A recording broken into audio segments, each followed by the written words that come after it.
Now, the Russian president hosted African leaders for the second day of the Russia-Africa summit in St. Petersburg. Vladimir Putin told the various heads of state gathered that their plan to bring about an end to the war in Ukraine will be carefully examined.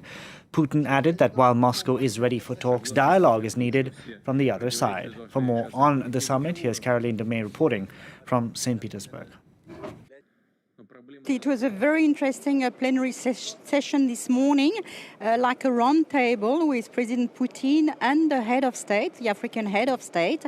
And in his first statement, he did reiterate all his promises regarding, his general cooperation, the grain, of course, and also the cooperation, the military cooperation. He did say that, yes, they are going to sell weapons to Africa, and this is just because these African states need to be protected and they need to protect their own sovereignty.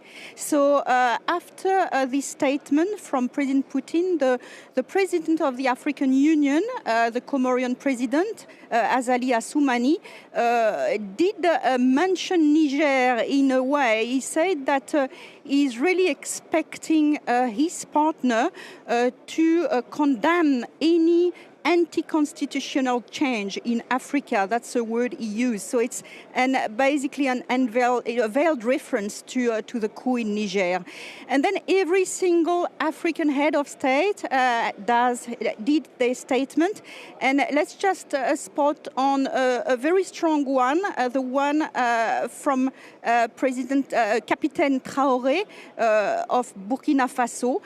He had a very strong message. He said that he was actually carrying the message of the young African generation, a message where young Africans don't understand why the continent is so rich and they are actually so poor, and why African head of state have got to go around the world just to beg. To beg, that's a word he uses.